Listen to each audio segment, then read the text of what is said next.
Okay, so Roger, if we could start with your name and how old are you? It's Roger Myers, and I'm 67. And where were you born, Roger? I'm born in Africa, Ogbomoso, Nigeria. And so being born in Africa, obviously you don't look like you could have been born in Africa. So just tell me how that occurred. Well, my parents were both missionaries, Southern Baptist missionaries in Africa. Uh huh. And your parents, what kind of work did they do when they were in Africa? They were doctors, Medical doctors, MDs, yeah, physicians? medical doctors. My dad was an internist. And what was your mom? Family My practice? mom was a pediatrician. All right. Did they have a practice back here in the United States as well before they left? Uh, when they finished, when they retired, then they had a practice here in West Virginia. Oh, in West Virginia. And where in West Virginia? Philippi, West Virginia. It's in the north central part. And is that a economically depressed area? Yes. Right. And then you have brothers and sisters, right? I've got two brothers and three sisters. And are they older or younger again? Uh, well, I'm the next to oldest. I have a sister older than me. And you don't have much of a relationship with with them. Well, There's one I you do, right? I have a relationship with my, I'm very close with my brother David and my sister Carrie. And where do The they main two. and where do they live? My sister lives in West Virginia, and my brother lives in North Carolina, real near to the Lifeway uh, Center. He lives maybe a mile away. You can walk to it. What do they do for a living? My sister doesn't do anything. She stays home. My brother, he's he works for Department of Transportation. And so in you North say, Carolina. what's he do for them? He works on the computer. Oh, IT stuff. Yeah, Hmm. he trying, drawing maps of where the places they're gonna be doing roads and stuff like that. Oh, engineering. Awesome, awesome. And so, tell me about your education. Well, I went to, I've got a Bachelor of Science in Biology and Applied Mathematics, From what college? and that's from the Alderson Broaddus College in West Virginia. Mm-hmm. And then after that, I took classes in computer science. I worked for like maybe 20 years as a computer programmer, and I got I got 2 years of medical school, and then I've also went back and took some classes and got a teaching certificate to teach mathematics, grades 7 to 12. Did you ever use that? Well, mainly I used it because the school was only paying me half of what they paid the other programmers. And since I had this teaching certificate, when they said they were going to give me a 3% raise, I said I could work as a teacher and get more than that. And so finally they decided to give me the same salary as the Oh, so other. you never did go teach I then? didn't actually teach. I just did student teaching, but I didn't work as a teacher. And so you're completely blind, right? And so Yes. what is the cause of your blindness again? What is that called? Retinitis pigmentosa, And or RP. do you have any memories from when you were able to see when you were very young? Oh, yeah. Yeah. When I was, my parents noticed when I was about 3 years old, and I used to be able to see clouds, see the moon, to see the trees and cars and stuff like that. I'd ride a bicycle and jump on the trampoline and things like that. And I could read off the chalkboard if I sat in the front of the classroom. But as I got older, it gets worse, and by most of it, my eyesight was mostly gone by the time I was 20, and it continues even today. But there's not. It feels like there's not that much more that could be lost, but I guess there is, because I can see a little bit of light and dark, but I don't know if it's going to change or not. Is there any kind of surgery or anything that can be performed to fix that? There are different things that they're coming out with more all the time. There's a pair of glasses now it's from a company called Orcam. It's called Orcam.com, ORCAM.com, and the glasses are called Orcam My Eye, and it's like you can look at things, and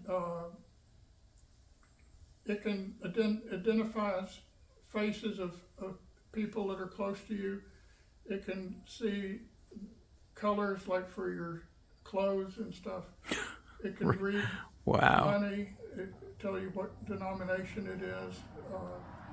It can read any kind of print, like from a book or a menu or whatever. So it's something that clips onto a pair of glasses, and then it's just a little camera that clips onto glasses, and you can use that. But I have to figure out. I have to go try it out sometime, because I don't know if it's made for partly sighted people or if it will help me. So I've got to somehow check it out. And then if it was useful, I still have to find a way of paying for it, because it's going to be, they say pay a down payment and then you can pay $150 a month. But So how I'm not sure expensive? I can pay $150 a month. How do you remember how much they were? No. No. I'm thinking they're probably like 5,000, but I'm not sure. Now, on this house, everything that's been done in this house, you have put your hands on and done Right. yourself. Your roofing, and you've been doing this for 12 years? Yes, for the roof, I would get sheets of plywood. I didn't have anybody helping me with it, so to get the plywood on the roof, I built a 40-foot ramp up to the roof, and I would drill a hole through the plywood and put a rope through it and get on the roof and pull the plywood up to the roof, and then try to move it into place. A few times the wind would catch the plywood and blow it back off. Oh, I got no. a chance to do anything with it, but Oh, no. it worked. It just takes a lot of effort and a lot of time. For sure. A lot of determination. From what I've seen here, Roger, I can tell you that I have, in my lifetime, I have never met anyone like you, and nor have I seen anything like this. This is absolutely amazing. And to think that you have done this by yourself, without any help, without any family help. Some of the things, I mean, yeah, things are way out of plumb, and they're not level in most cases. But I mean, there's a lot of people that are sighted that won't even get off their rear ends and do anything. They won't help themselves. They won't help anyone. They're perpetual victims. I'm sure you've heard of folks like that before. Whereas you have so little. I'll accept help when someone wants to help me, but a lot of times they don't want to, but I just stick with it anyway. If no one else is going to help me, I do it myself and figure out some way to do it. That is such a rare attitude today. I mean, really, it seems a shame. You have a lot to offer the world. Just talking to you, and your intelligence and your compassion. You told me earlier about how you have a drive to feed those that are hungry and people that are less fortunate than you, and and that you go out of your way to do those things, and you'd like to build something onto your home, so that you would be able to do that, through your church, right? I think that's one thing that separates Christians from people that are not Christians is that Christians generally are they're always looking for ways to help other people. They're not real selfish, and that's something that I don't. When I leave this life, I'm not thinking about, well, let's get big insurance for the house. Let's get who am I going to leave it to? It's like that's not my main important thing. I want to be using this for God's glory, and if it gets left to someone, fine. If it doesn't, I'm not building a house so I can sell it. Building the house so I can, when I was in church, it seemed like God was telling me to move out of Corpus Christi, go build a house in the country, and so I started building it, and this is what I have so far. Your name should have been Noah, It seems like it. Yeah. I mean, Noah didn't have a clue why he was started to build the ark, right? And I guess he found out in a big hurry. Well, I mean, it's like, it's kind of a combination of Noah and Job here, a righteous man that suffered, except that Job started off with a lot, and, whereas you were not given that opportunity. But you have not lost your faith. I had a lot of money, and actually I think in general, if you have too much money, what it does is it fixates you on worldly things, and you're not going to be trying to help other people and stuff because you're trying to increase your net worth, your right? net worth, and giving to your children, and not looking at. There should be a light to the world, and so you should be out there. Don't just surround yourself with a wall and try to build up your own life. You should be working for the world out here, make it a much better place. I couldn't agree with you more. And more to your point, what you said, I know that the Bible tells us that it is easier for a camel to fit through the eye of a needle than it is for a rich man to get into heaven. And it's not that rich people in and of themselves being rich is not the sin. It's not using that money to better the world and help those people that need help. That's the issue, the corruption of money. And there's a lot of corruption out here in this world, and this is exactly what, Satan's plan has been, in order to hurt God. But we as Christians, our salvation is intact because of our belief in Christ and walking in the way of Christ and following Christ's teachings. And people should think about whether are they so much favoring their own possessions that if they lost their house or they had to sell their house and give it to the poor, is that going to be a big issue for them? If so, they may have to start thinking about it. What's going on? True. You shouldn't. Ask God about it. See what He wants you to do. And so God has told you in turn to build this house, and He hasn't told me to stop. He hadn't told you to stop. That's a very good point. I've worked at it 12 years so far. I'm still working on it. I don't know when it's going to finish, but the porch is rotted, and I put new pressure treated boards, new boards on it, and I'm trying to put plywood on top, and then I'll put linoleum after I get a roof over it, so that they'll be protected from the weather. You've had cows even at one time, right? Yeah, I had cows last year. And what happened to the cows? Well, the neighbors have a big tractor, 30-foot wide plow, and they came along and got the fence around the cows and knocked over about 40 feet of fence. And so, of course, the cows are curious and they go out into the community, and one of the cows was out on the street, and the sheriff called and said that your cow's out, and if you don't keep your cows in your yard, then we'll have to impound your cow. I assume he means we'll have steak dinner or something. So I finally got someone to help me get the cow back in the yard, and finally got the fence fixed. But in the meantime, I went ahead and sold the cows, but I got all my money back, but I didn't make anything.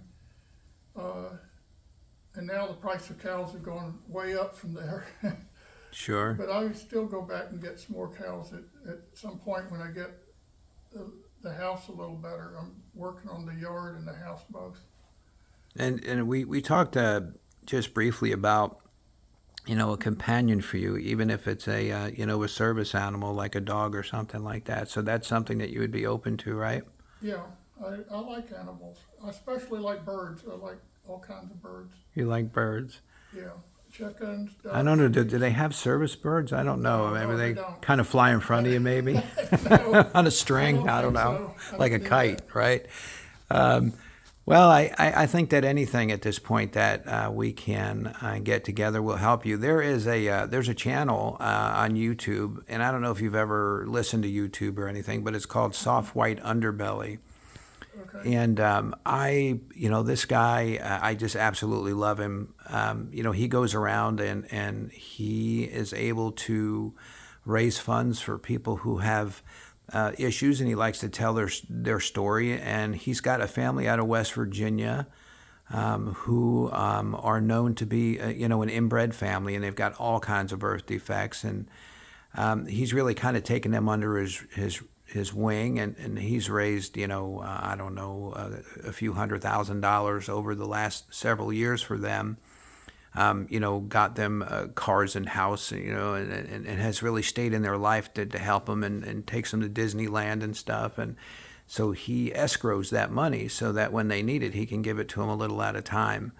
A very honest guy. So I think he would be a good starting point. Or if I were to have a channel much like his, I think that folks like you in particular, would benefit from that. So, like I say, what I'd like to do for you is do everything I can, even to have a Habitat for Humanity type, situation where we have the labor and materials donated, and then also for, and it'll go beyond the building and just, to try to have you some companionship. So I'm kind of new to this. So, I've had a little bit of success with some of my wife's, patients for pediatric patients, but this is a whole nother ball game here. So what I'd like to do is, with your permission, I'd like to be able to reach out and to publish your story, even share it with the guy from Soft White Underbelly. And one of the main things, once you're out there, to be sure that you're not exploited thereafter. Once people learn, of your situation, that they don't try to exploit that. So we'll do what we can to keep your, specifics of your identity or your location, concealed unless it's necessary to put that out there. So with your permission, I'd like to share this with some other folks and, get the word out there and see what we can do to help you. And of course, you'll always have control over everything that happens. With any money that we raise, you're not in a situation that families in where they really couldn't control their own money. Money in your bank account, you can handle that on your own. Obviously, you're a mathematics major, so you don't need somebody to buffer that for you. So that's what we'd be aiming to do, is to get some direct donations to Give, Send, Go, and because GoFundMe, they're more secular, and Give, Send, Go is a Christian organization. Yeah. I've got to, at some point, put up siding on this house, and there's the floor on the porch that I'm still trying to get replaced with treated lumber, and some things like that. There's, a bathroom that needs all the, the shower and the, sink and toilet and stuff put in. So what would be your first priority? What do you think is your number one priority to get done first? Well, I'm working on the, master bedroom and master bathroom, and I'm working on the,